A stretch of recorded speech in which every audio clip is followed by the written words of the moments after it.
No, it's surprisingly easy to find Big League Chew. Dan, did you ever eat this? Because I remember as a kid, I had this maybe a couple of times, but... We had a lot of Big League Chew, playing baseball, Little League Baseball League. You're a little leaguer? Yeah. And you pretend to be like a big leaguer by eating gum. Well, yeah, teach them how to use chaw when they're 6. It's a terrible idea. But, I don't know, somewhere in between, like gum cigarettes, they're basically the same idea. That's the same idea. So what about you, Chris? You Big League Chewer? No, never really had a whole lot of Big League Chew. I think that one might be purple flavored. Well, let's give it a shot. That's that. Oh, that wonderful bubble gummy. Sounds so dry. Wonderful bubble gummy smell. That's not bad. I mean, it's bad. Oh, wow. I can really smell the bubble gum. Yeah. It smells better than it tastes. Oh, that's not a glowing recommendation for me to put this in my mouth. But it is better than the gum that came with packs of baseball cards. Yeah. That was like hardtack. Yeah, that wasn't actual gum. When they first came up with baseball cards, they made all the gum for them at once. Yeah. And then doled it out over 40 years. True story.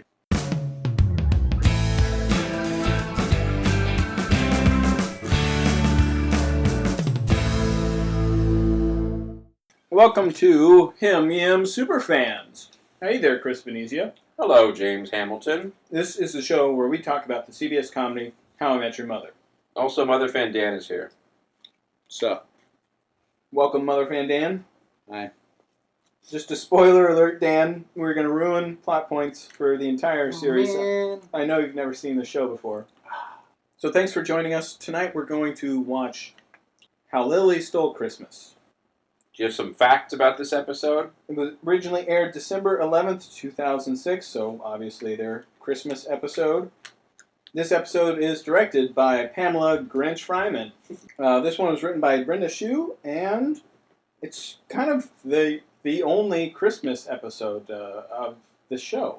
I do remember the magical Wonderland of Lights that Marshall's excited about, and the cookies, which get burned. Yeah, so I think there's only like a couple Christmas episodes while there's many more other holidays. They do a lot of holiday episodes, not a whole lot of Christmas ones.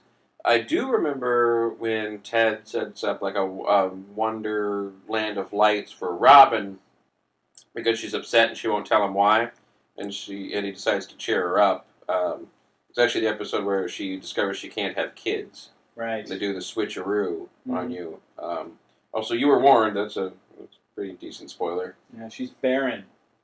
Not a word that gets thrown around a lot, but that is accurate. Yeah. It's an accurate description. Just like Scully.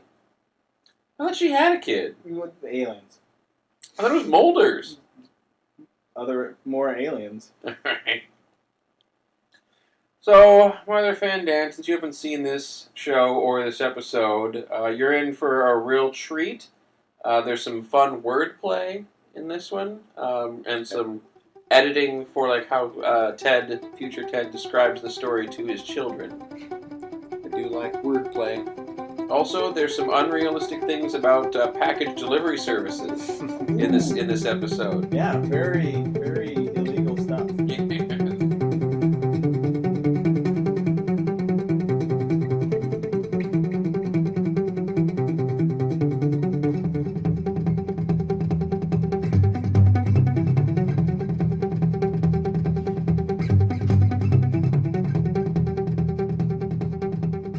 Do you think maybe Pam Fryman got kicked out of the HIMYM holiday party for imbibing in too much eggnog? I heard it had something to do with the mistletoe. So some context. Ted and Robin are dating.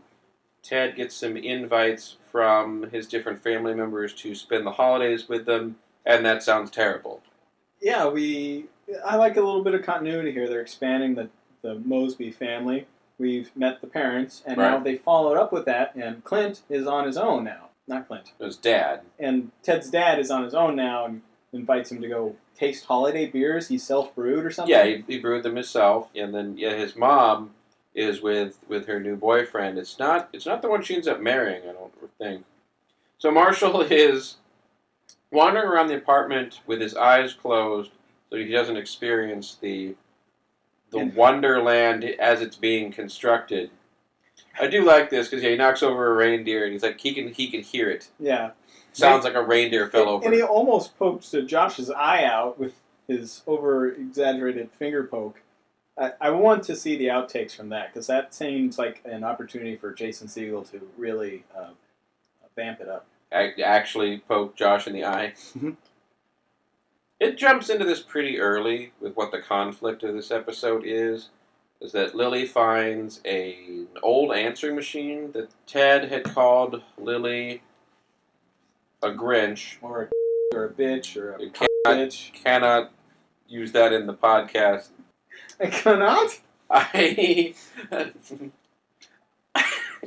I really don't know what to say about this, because I feel like Ted was upset enough, and I don't think it's totally out of line, but then I think that there are a lot of women that would disagree with me, and we did not invite any of them to participate in this episode with us. Well, we asked them if they were just real about it. Grinches. So, his best friend gets dumped, and he is super mad at Lily. Is it totally unthinkable that he would use that word? I think it's clear where I stand. What do you think, Dan? I don't like it. But I think it sets up the episode. I mean, he said something he knows was wrong to say. That's why they keep playing with it. I don't know, he doubles down halfway through this episode. Oh, well, I've never Grinch, seen this Grinch, before. Grinch, Grinch, Grinch. Yes. No, Barney calls her a laugh slut. That is not the same thing. So they go into the backstory here, like what things were like while Lily was gone and how they tried to cheer Marshall up. That's nice, because we didn't get to see those in the true. Let's Cheer Marshall Up episode. Right. Yeah, actually, here's where he doubles down the first time. He doesn't go all in. This is just double down. Oh, okay. He doesn't go all in. This is where he says, that's what you do. When somebody breaks up with your friend, that's what you do to cheer them up. Yeah, full menu at McLaren's tonight, and a full house. What's around the holidays, so people got a lot of serious thinking to do. Yeah. Gonna consume more calories for the coming winter storm. Yes, for the hibernation. That's not my middle name. No, it's not Vivian, it's Evelyn. That's right. It's very close. They sound similar. All right, Barney's sick in this episode. Normally he stops being sick and starts being awesome instead. Yeah. He's got a little bit of extra awesome coming out of his nose right Yeah. now. It's really disturbing the folks at the table. I think that's worse than the C word. It's blowing your nose at the table. Yeah, I've met a lot of people who have a problem with that. I'd rather be called a C word. Well, yeah. That's That's not the same. Yeah. So Lily packs up all of the holiday decorations and goes back to her apartment, which she still has. Continuity in and logistics doesn't make any sense, because if she packed all that stuff up, it would take hours. It would cost her a couple $100 in cabs to get it all downtown, and then take her more time to put it back up. Meanwhile, Marshall has trouble running a couple of blocks to deliver packages. I do like this, where we get an old tradition here where Ted is going to bring an apology beer. I like that tradition, and I also like that apparently Carl's cool with it. I'm sure he did not care. Yeah. Or they didn't tell him, but I'm guessing that he saw Ted leave with a mug, and he's like, "Oh, that Ted." Yeah. Bring it back. I mean, maybe not right away, but one of the times you're here. This is where it gets to be a little bit more like the Grinch story. That like upon investigating, the only thing that they find is like one single red ball as a decoration. It's like from the How the Grinch Stole Christmas. Yeah, like an homage to the cartoon. Yeah, he's trying to get everything up the chimney, and like one thing falls down, and he's like, screw it. Yeah. I'll leave that. Because the Grinch is not a completionist. So this is something that you probably find interesting, like with like the Accidental voice call. like the technology of the day thing. Since you pointed out the answering machine. Yeah. You get stuck on a phone call to someone that you didn't ever intend to speak to again, but is still in your phone. We tried to voice dial. Yeah. That's a Motorola Razr. One of the best machines ever made, right? Yeah, actually, the Motorola Razr, that's most likely what Ted got before the Nothing Good Ever Happens After 2 a.m. episode. Right, yeah. The phone that he wanted more. Mhm. It looked like a Razr, so it wouldn't surprise me if it was actually a Razr. And Still a racer. He did not get a sidekick out of the deal. from the last episode. Right, no. It's not a big texter. He hasn't learned how to texty text yet. But he will. Grinch face. Did somebody say Grinch face? I think she does. Or ass face. Yeah, Yeah, Lily gets to say ass face. Ass hat, ass face, Mhm. both okay on television and Yeah. Marvel movies. Asshole. Mm. No, not the hole. Area around the hole. Imaginary combination of completely different parts of the body. Okay. Somebody wearing an ass on their head Yes. as a hat, that's Yes. okay. Yeah, but you still can't say on TV because it's more offensive. Unless you're Australian. Oh, really? So, all right, mate. Let's go down and get. That's you are alienating our two Australian fans right now. They're both upset. I hope they write in. Tweet your complaints at HIMYM_James. Crikey, didgeridoo. So what's going on in the episode right now, Mother Van Dan? I have no idea. Bring it back home. I can't even. Alright, so Robin burned the cookies. She's terrible and terrified. It does remind me of when she burned the turkey because she thought it was Celsius, not Fahrenheit, which would have actually not burned it. It would have been undercooked. I'm guessing same problem here, where she entered some sort of temperature, She's so incompetent that she modified the space-time continuum. which made heats different temperatures and numbers. I don't even know what I'm saying now. Oh, it is Clint. It is Clint. Look at that guy. Way to go, Clint. So, yeah, Clint is trying to work on some conflict resolution. Resolve some conflicts. Yeah, Barney's just chilling at Ted's apartment. That's kind of weird. In Ted's bed. Yeah. And probably wearing Ted's clothes. Yep. The shirt had a C on it, so that could be Cleveland. Or it could stand for the word in this episode. It could. It's a clue. It could. Probably Yeah, not, because though. people needed a clue as to what that meant. That's... They need a raging clue. Look at that cold bowl of soup. Do better, Colby. Demand hot soup for your soup scene. So this is actually the most... this is the most motherly that we ever see Robin be. Yeah. Yeah, because she won't hold the baby. She's awkward just being around it.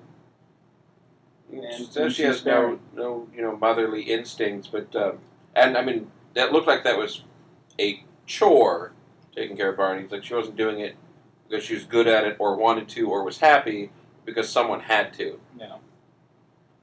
Because Ted's got a it's got a conflict. Lily was hoping that he had actually brought a pizza. Pizza guy. He brought the beer, but yeah, a homeless guy took it from him. I'm going to go ahead and jump ahead in this episode there to the end. It's not actually determined by the writers or creators of the show whether or not the word should or should not be used. By the time they get to the end of the episode, Lily says she's just tired of fighting and has forgiven him. Mm. Whether it was right or wrong, it is irrelevant. She just wants everything to go back to normal. They just decided to, well, get over it seems mean, but they moved past it. Yeah. Because they're friends. This is where Ted goes all in and says it several times over and over again, and then Lily's super cuts her power. Because that's something her super does, is he doesn't like profanity, which seems like an overstep to me. But also, I wouldn't want someone screaming that underneath my living room. Yeah, but is this the same super that Lily was learning different words from his language, such as like things that one would do to a goat? Or beating someone to death? I don't know if that was the super or one of her neighbors. Okay. But the super apparently is cool with cooking and gambling and giving each other haircuts. Right, in the hallway. Yeah. That was an interesting moment right there, where Ted, who definitely wants kids, tells his girlfriend, who definitely doesn't want kids, that she's going to be a great mom. Because she ground up some sedatives in Barney's tea or something. Yeah, she drugged him. Yeah. But she actually agreed. She said, Mm-hmm. you know, that she would be a good mom. So I think that's interesting. So Marshall is at the packing place, not the packing place, the shipping place. Where they wear dark brown uniforms.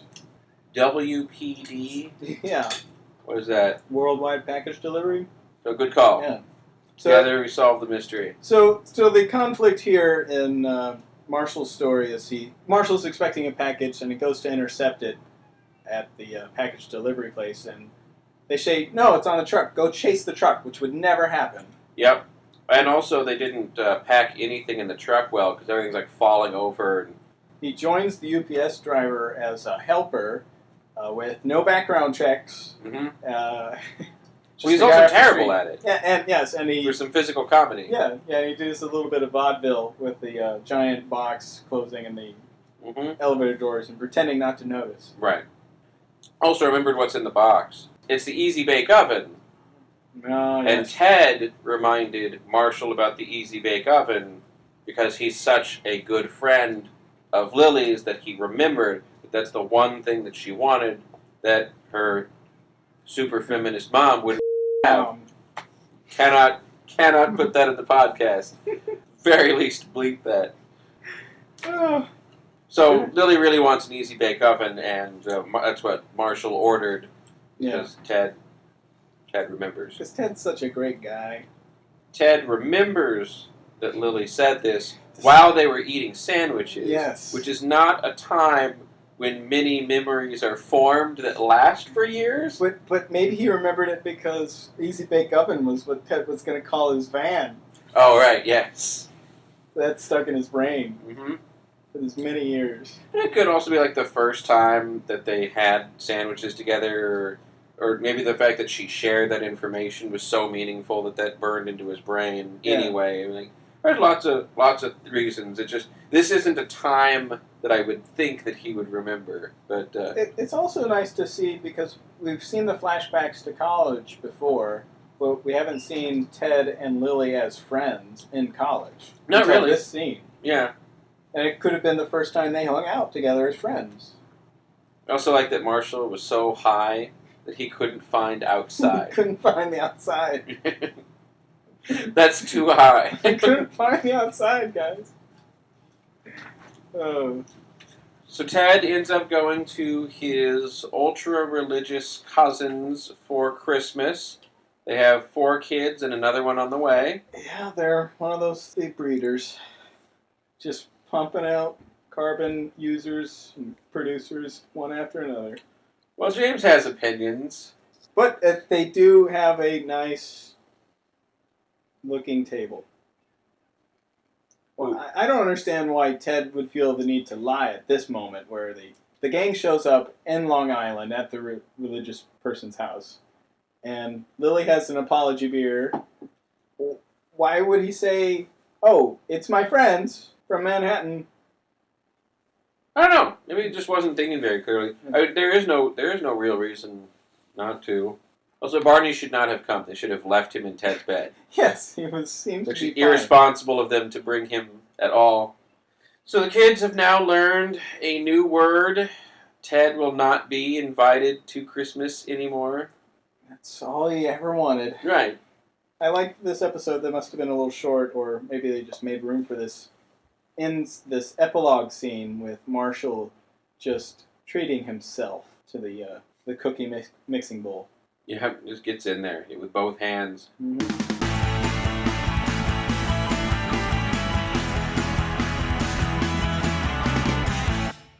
This episode makes me actually kind of want Christmas. Because normally I don't care, because normally Christmas, it's around the shortest day of the year. It's cold, the sun has abandoned me and forsaken me. No, it's just a really dark, depressing time, weather-wise, here in the Northern Hemisphere. Yeah. And, not for our Australian friends. Yeah, good day. I don't know, there's not much great going on, so you have to put Christmas in there so that there's something good. But I don't know, it's over too quickly, and the whole winter wonderland of lights and decoration, that looked fun. Yeah, I think that would make me happy. Yeah, I really liked the look of their apartment, and it does make me wistful for something like that. That feeling of the holidays and being off work, and it's cold outside, but you're inside and it's warm, and you're probably drinking a warm beverage, and there's family around. This episode was definitely more about the friends as their family. Yeah. And as opposed to what I usually imagine around Christmas is a lot of people out shopping, a lot of money I have to spend, a lot of money my family are going to spend on useless shit. Yeah, and it's funny that we found two different things to focus on, like what's wrong with the Christmas season. It was nice to sort of see an episode, where they come together by the end and they have a good time and good decorations and cookie dough, because the cookies are ruined. You're right. Yes, They got burned, but they're still the cookie dough. Yeah. So obviously a Ted Lily episode. Robin was barely in it. Barney was barely in it. Marshall had pretty much the B story, but his section of the episode had to get cut in half to fit that whole Ted and his family part in. So what do you think of the episode, Dan? Well, I had a question for you guys, because you said it's not typically a Christmas episode when we get into the seasonal side of things. Do they go... I mean, obviously there's Slapsgiving, and so Thanksgiving becomes the bigger holiday-themed kind of thing. Mm-hmm. It's very much what Friends did. But there are a couple standalone Christmas episodes of Friends. But they stand out in a nice way because it's the holiday season, and you get to play around with the ideas of Christmas and talk too much about Friends. But for How I Met Your Mother, from here on out, is there another Christmas episode? There is another Christmas episode, but it's after Marshall and Lily move out to the suburbs. So it's sort of a... Marshall has like a reverse Home Alone kind of thing, where the kid is tormenting him in his own house. Oh, right. Yeah, he gets stuck on the roof. Mm-hmm. Yeah. Throws a party and smokes sandwiches. Yep. Right. Just looks him right in the eye while he's doing it, too. Gets naughty pictures from Lily because he has Marshall's phone. Yeah. Yeah, most of them are Thanksgiving from here on. Remember, there's the one with Zoe that was pretty important, and then they keep doing more Slapsgivings as time goes on. There's the one where the bile explodes all over the turkey when Lily's dad shows up. Yes. That was good, and don't worry, it's not real bile. It's lead-based paint. Yes. It's fine. But nope, they definitely didn't do like a holiday armadillo or anything like that. I'm the holiday armadillo.